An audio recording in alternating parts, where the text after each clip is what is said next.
Hey, guys, we're here at the locker room. We'll talk about when Undertaker lost consciousness. The night Undertaker did forget. Get the lights as we come to the locker room. We about to air some dirty laundry. Now, we're going to talk about the famous Undertaker versus Brock Lesnar WrestleMania 30. The same night where the Undertaker famous streak, which was at 21-0, was broken. It was broken by Brock Lesnar. It was at WrestleMania 30. Now, Brock Lesnar, he challenged Undertaker. He challenged him for his streak. It was a very intense match. Now, Undertaker, he tried everything he could. He tried tombstone, power drive, everything. Brock Lesnar kicked out. But when Undertaker was going to get him for another tombstone, Brock Lesnar countered it, turned it to an F5, and got Undertaker 1, 2, 3. And as Michael Cole would say, the streak is over. Everybody in the arena was shocked that night. Fans were shocked. People didn't think it was going to happen. We're soon going to hear an interview from when Undertaker talks about this. What was so famous about this night, Undertaker was dropped on his head. He lost consciousness. He couldn't remember where he was at. Didn't remember where he was, anything. But Undertaker's going to do an interview with Chris Van Fleet where he talks about that famous night. And then we're going to have a doctor also speak about how when an athlete lose consciousness in his head, when his brain, everything is gone after being dropped on his head. So let's tune into that. WrestleMania 30. WrestleMania 30. That's with Brock, right? Yeah. So that streak was broken. Yeah, that was. So I got concussed somewhere in the first 5, maybe 10 minutes of that match. I've watched it back. I can't pick it out. Do you remember that match? No. My last memory of that day happened around 2:00 in the afternoon. Wow. To this day, my last memory is at 2:00. Michelle had come backstage to check on me, to see me, and I told her, because I didn't know until like 30 minutes before that we were going to break the streak. I got to the building that day thinking I was going over. So I just got the news that we're going to break the streak tonight. And I remember telling her, and the next thing that I remember, I'm in the hospital. Wow. It's like 4:30 in the morning. And when you get concussed like that, they come in every 5 minutes. They want to know your name, your birthday, where you're at, and everything like that. It was crazy because evidently I knew who she was, but I had no clue who I was. Sir, can you tell me your name? What year were you born? Where are you? Wow. Hospital? This happened several times, right? But so evidently I knew who Michelle was, so they left, and I was like, psst, come here. She goes, yeah, what? She goes, what's my name? She says, babe, I can't cheat for you on this one. I was like, what's my name? Just tell me my name.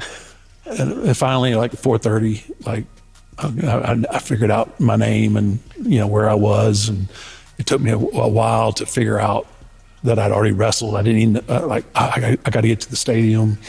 No, it's already, all that had already happened. Wow. Are you in pain at this point? No, I'm not in any pain whatsoever. Yeah. They did, when they gave me a CAT scan as soon as I got there, and the first report, and a lot of people don't know this either, that Vince left WrestleMania.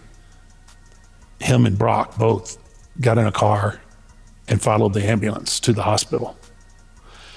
And so the first thing they do is give me a CAT scan, and they come out, and Michelle and Vince are there, and they say he's broken his neck. And then they're like, oh my gosh. And then another doctor comes in who reads the scans, and he goes, no. He goes, that's an old break. It's an old injury. So I had broken my neck at some point and didn't know that I had broke my neck. Oh my gosh. Yeah. So they said, so no, his neck's fine. You know, he's got a really bad concussion. So I eventually remember my name and my birthday and where I was at and everything, but I have absolutely zero recollection of that match. Wow. Until I watched it back. Wow. And, I mean, I can tell, like, and the reason why I know it's like 5 or 10 minutes, because I can tell by how I'm moving. Like, I went through the whole match, did whatever, did everything that we were supposed to do, but I could tell by like how sluggish I was and the way I was moving. My timing was off, just a little bit off on everything. So I tracked it up to, and I think what it was is at that point I was in that period of time where I was only working WrestleMania. I would do WrestleMania, I would go have something fixed, I would rehab, then I'd start training again for the WrestleMania the next year. And I think what ended up happening was is just, again, father time. Like, I wasn't used to the trauma of that you get during a wrestling match, and especially a wrestling match with Brock Lesnar. There's not a lot of people that pick me up and throw me around like he was able to. It wasn't anything that he did. It wasn't anything he did that was unsafe. It was just the fact that I was taking a bunch of belly to backs and something just I rung my bell on and don't remember a thing. So you don't remember how quiet it got after you lost? No. I was there, and it was like there was a lot of confusion. Right. There's a lot of people like, wait, no, was that a mistake? That wasn't supposed to happen. Because Brock's music doesn't hit for a while. Right. So it's like, wait, did they mess this up? And then we finally see the "and one" on the screen. It's like, oh, okay. Absolutely. I think probably one of the sports we're seeing a great number of those in now is sport of lax or lacrosse. We used to call it lacrosse. Yes, well, we call it lax now. It's a shorter version. But yes, there are quite a few. It seems as that equipment gets better and the athletes are getting larger and faster and stronger, we're seeing greater impact levels, and certainly we're seeing a lot of the same problems we see in football. Namely concussions? Namely concussions. Certainly the boys lacrosse, they're wearing helmets.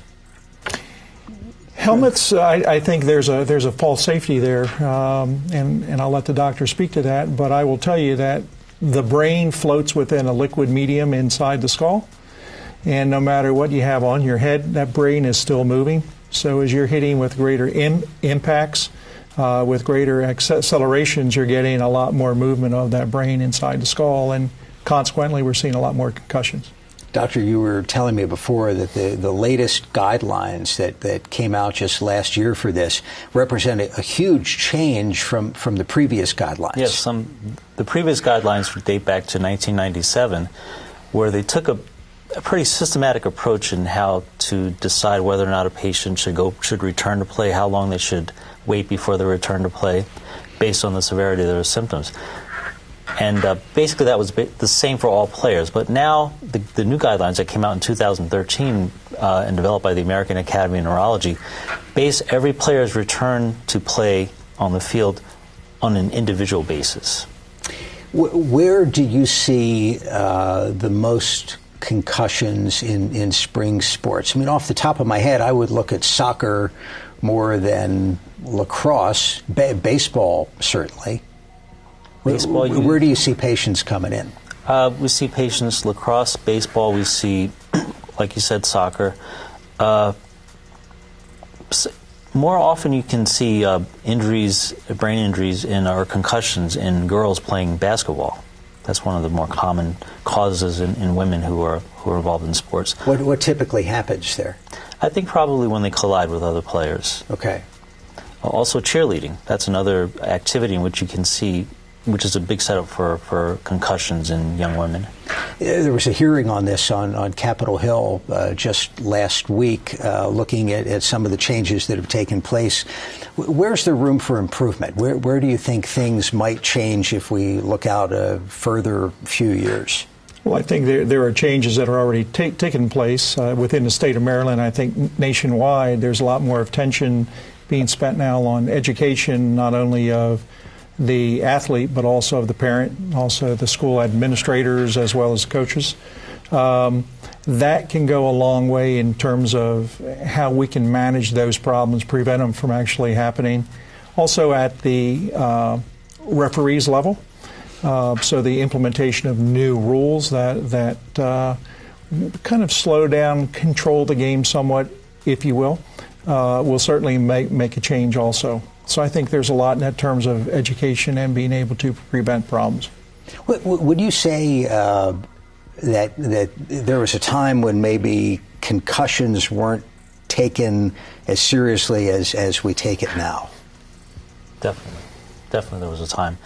And I think because there was a lack of knowledge about really what happens in a concussion and what happens in recurrent concussions, and now that we're starting to see evidence of the long-term effects of recurrent concussions in professional athletes like football players, we're starting to realize that it's really important to start way back in the player's career from the time they were children, and teach them how to what the warning signs are for concussion, and also to teach the staff that's overseeing their play on the field about what are the warning signs, so you can really minimize the number of concussions that these athletes incur. Because research has shown that the more frequently you develop a concussion, and especially one after another, the more likely you are to have a bad outcome in the long run. Let me remind our viewers, if you have a question about sports medicine, concussions in particular, give us a call. We'll have the number up on the screen. All right, that was Direct Connection. They talked about sports injuries being dropped on your head, and of course, Undertaker speaks on losing at WrestleMania 30, and he also stated that he did not remember the match. He had to go look back at it several times to gain any memory of watching this match. But this was crazy because on the night Undertaker lost his streak, he doesn't even remember it. It was very, very big night for Brock Lesnar winning. Undertaker, after he was, dropped on his head, Vince McMahon left WrestleMania for the rest of the night. He went to go see Undertaker. He ended up missing the whole event, something Vince McMahon normally does not do. He normally stays for the whole WrestleMania because this was so severe and so serious. He went and left with Undertaker, saw him in the hospital. But I'm glad Undertaker's okay. The matters could have been a lot more worse than it could have been. Who knows? Undertaker could have been in a wheelchair. Who knows? Hopefully he doesn't have dementia down the line. But that's all I have for when Undertaker lost consciousness. You guys let me know what you think of this event that happened at WrestleMania 30. Soon to videos will pop up, guys. You guys click the links below. You guys already know what it is at this point. It's OUT.